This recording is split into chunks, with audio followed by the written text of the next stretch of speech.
পৃথিবী তোমাকে ত্যাগ করতে পারে, কিন্তু দিনের শেষে পরিবারের মানুষগুলোই তোমার পাশে ডাল হয়ে দাঁড়াবে।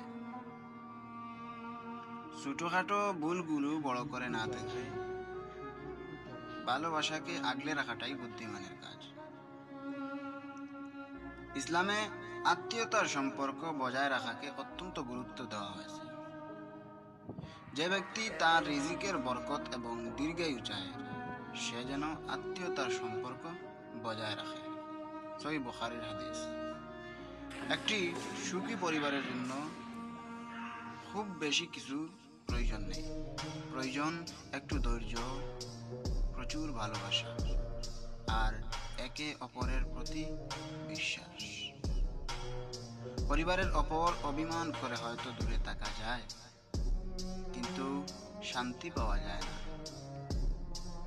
রক্ত কোনোদিন আলাদা হয় না, শুধু সম্পর্কের উপর সময়ের ধুলো জমে।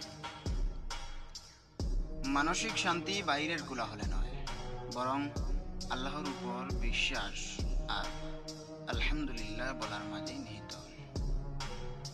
আল্লাহর স্মরণই কেবল অন্তর প্রশান্তি পায়।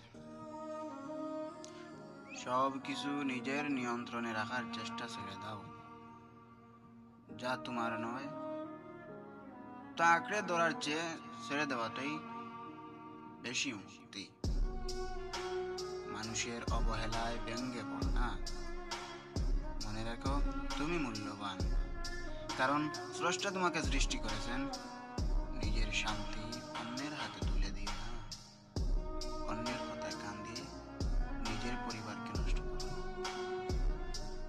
অন্যের পরিবার কি হলো তা নিয়ে তোমার মাথা ঘামানোর প্রয়োজন নেই। তোমার পরিবার তুমি গঠন করো।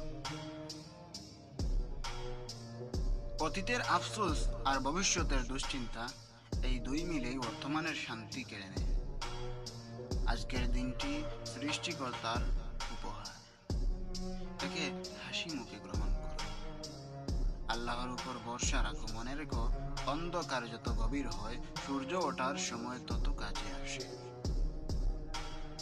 কষ্টের পরেই সুখ, সুখের আগমন। পড়ে যাওয়া মানেই হেরে যাওয়া নয়,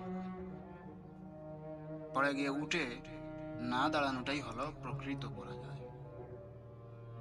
মানুষ তোমাকে নিয়ে কি ভাবছে সেইটা বড় কথা নয়, তুমি নিজেকে নিয়ে কি ভাবছো এবং কি হতে চাও সেটাই আসল।